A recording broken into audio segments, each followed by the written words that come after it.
world where achievements and accolades motivate us to do more and be more, we're often left wondering, is this really it? Deep inside, you know there is more to life. You're ready to leave behind the old, push your way through, and claim the deeper life that's calling you. That's where we excel. We're your hosts, Stephanie Allen and Maren Oslak. And this is the Soulful Leader Podcast. Sit back and relax as we share the shortcuts we've uncovered to help you make shift happen.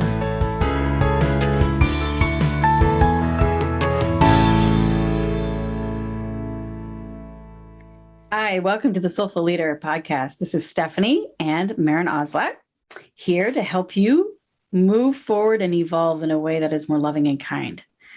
So today, I thought we would talk a little bit about the inner leadership and why that's important. And I call it like leadership from the inside out. And that's truly what real evolving leadership and what we stand for is about.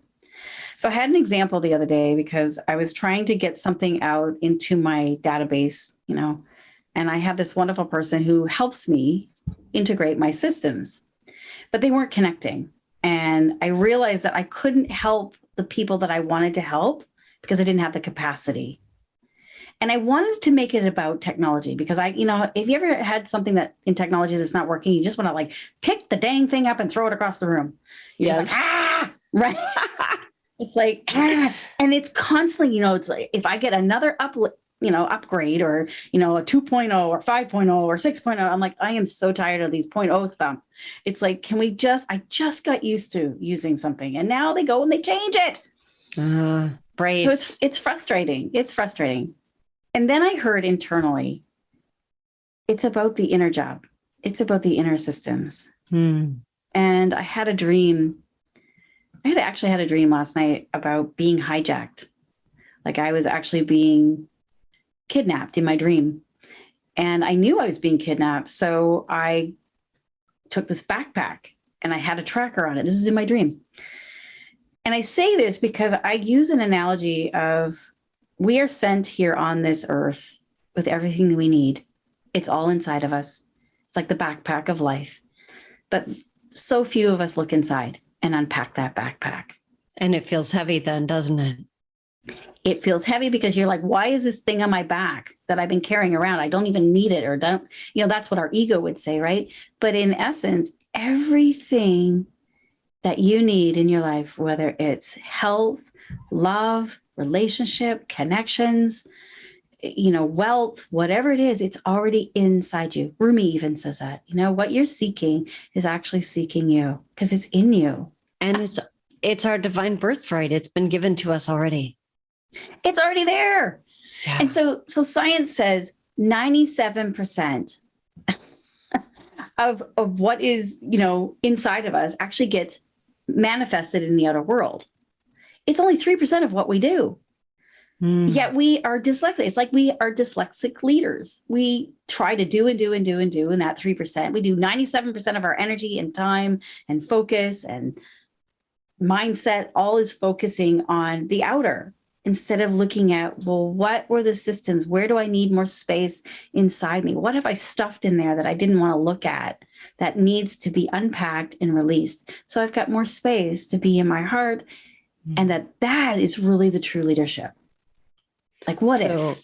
So your internal systems, and we're not talking about like your internal plumbing, right? I mean, yes, but more metaphorical, right?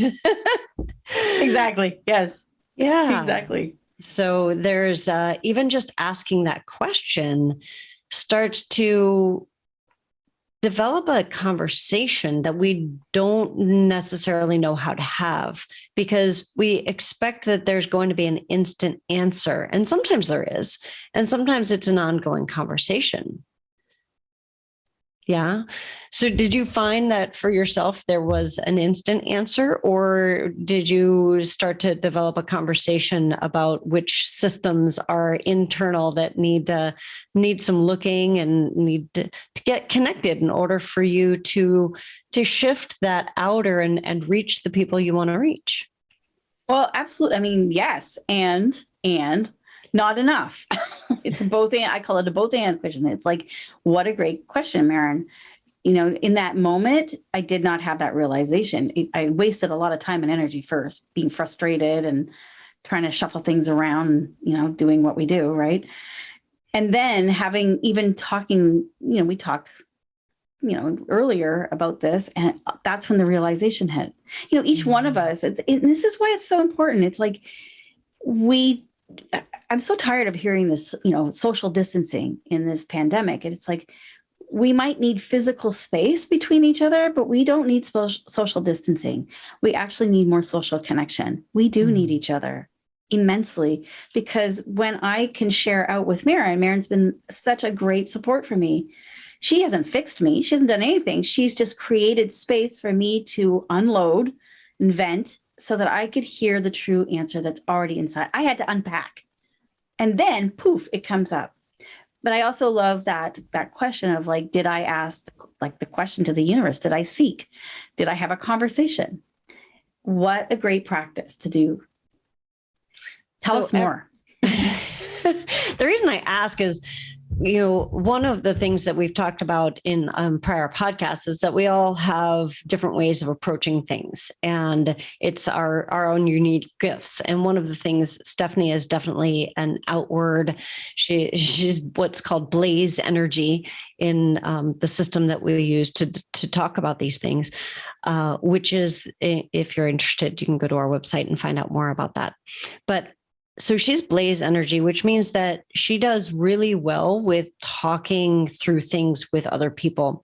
And not everybody is like that. I know I'm not always like that. I have more creative energy in me, and I'm what's called dynamo energy. I tend to like to get really creative with things. And again, not everyone's like that. So I'm always curious about what people's process is. And I think that as the Soulful Leader podcast, I wanted to explore that more deeply and give some tools to our listeners who are going to have all different energies. Right. So for me, my process would be one of curiosity and not that yours isn't, it is a curiosity, and you tend to go to other people to talk things out. I tend to go to either drawing or dance or writing or some creative outlet for myself with a question in mind of that's exactly what I would do. Is I would ask myself of like, okay, so I have some systems broken in the outside world, and where are the systems that need some attention on my internal plane? And instead of sitting down and expecting an answer and shaming myself if I don't get one, I'll just start drawing or dancing or flip through some music, or I'll just start to pay attention and see what comes up. And like I said, sometimes I get a clear answer and sometimes I don't. Sometimes it's a couple of days and then I get an aha moment. So this is a really great insight. It's like, we all operate differently. And I think that is such a beautiful thing. And to discover how you operate is such a key, because going back to my frustration of when the systems weren't connecting, and I realized I couldn't help as many people as I wanted to because the systems were making me slow down, I could put blame and shame. So I could blame all kinds of like, the system's not working, or my computer's not working, or there's something wrong with the person I hired. I could go blame, or I could shame myself and go, why am I so stupid? Why can't I figure this out myself? Or why is this happening to me? Yeah. And we can waste so much time and energy. And I'm saying, we have to transcend that, because sometimes it is about finding the right person or the right system to be able to do that. But there's also another way that doesn't cost money. It costs it costs time and energy, in the way of like, you've got to like burn you're going to burn down the very house that you created that you think that is going to support you. It's like, no, it has to be something different. So what do I mean by that?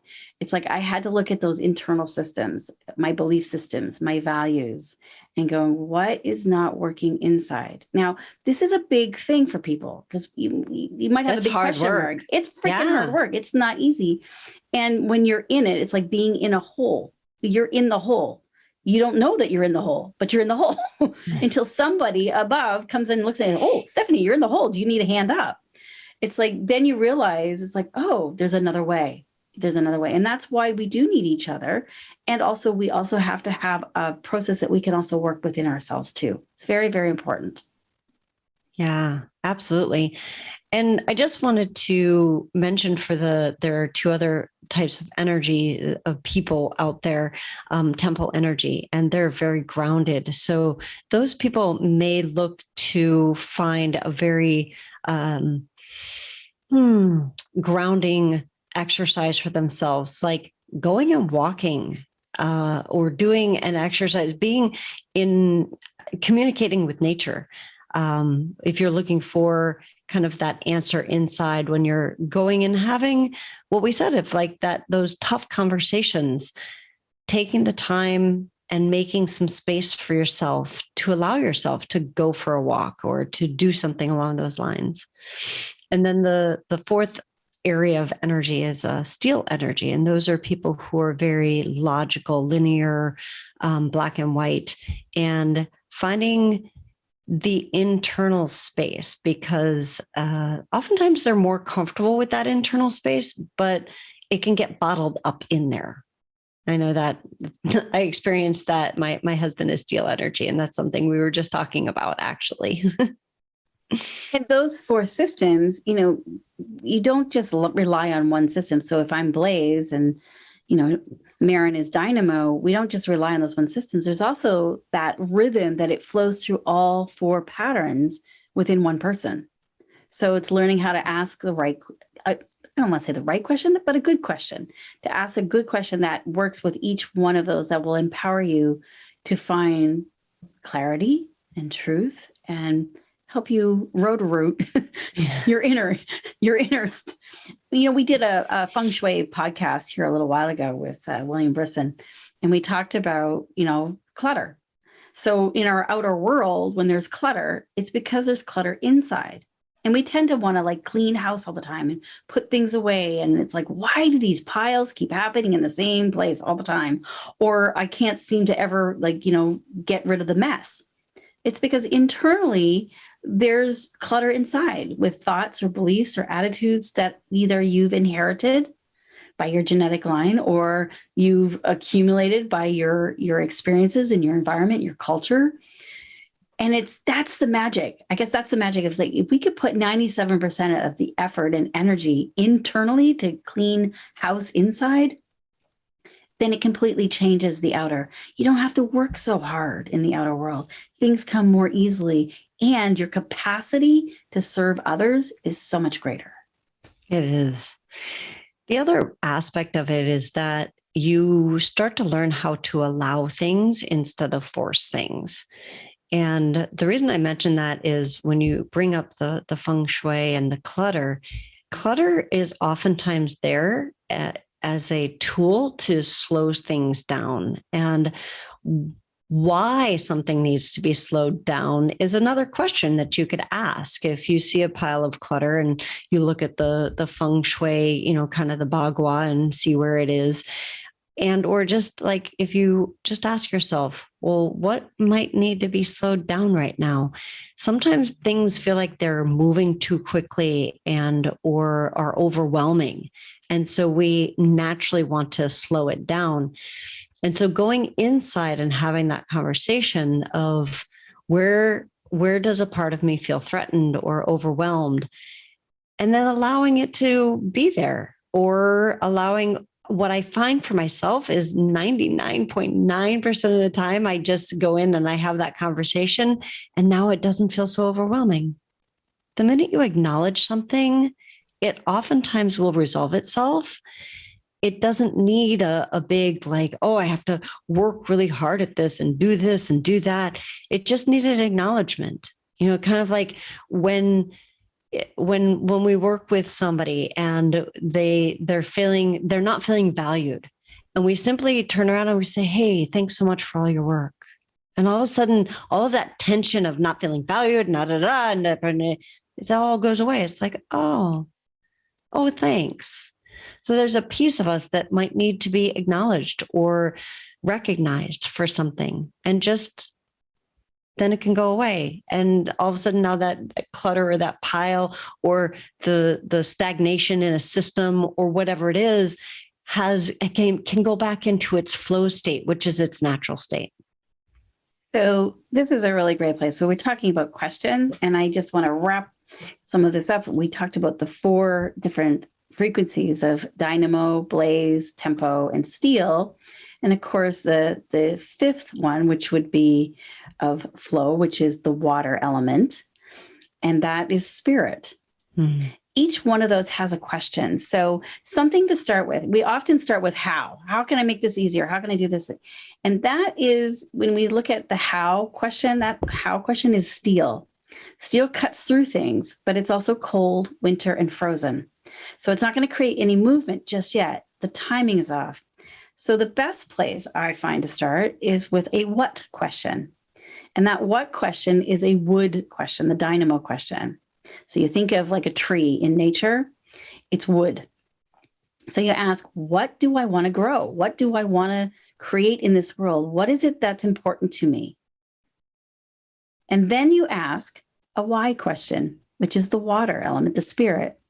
And this is for a couple of reasons. One, it gives you meaning and purpose and motivation, but it also is water to water your tree, to what you're growing. Then we can move into blaze, asking either a who question, or you can move into tempo, asking, well, when and where do I want it? So blaze is about people. So who can help me? Or who do I need to become? Or when and where do I want this to happen? My what question. Then the how will naturally come easier. That's in the wintertime. It'll actually start to be able to become realized. So just a little help and a little support on that. And again, if you want to find out more of that, that is Finding Your Genius. You can find that on our website at soulfulleaderpodcast.com. Yeah, and it's really fun to find your genius. It is. And I love that journey. And whatever genius yours is, like Stephanie said earlier, we have all aspects. Each of us has all aspects inside of us, and we just tend towards one more than the other. And using that as a journey, as a question journey, is just beautiful. I love that. So thank you for that. You're welcome. And thank you for listening today. And may you go deep within to have with those questions, to quest for your inner sanctuary and your capacity to really make a difference in the world, which is what we're all here for. So may you have a wonderful week. And if you want to find out more information, like I said, come to our Soulful Leader Podcast, soulfulleaderpodcast.com. And we'd love to be on the journey with you together. See you next week.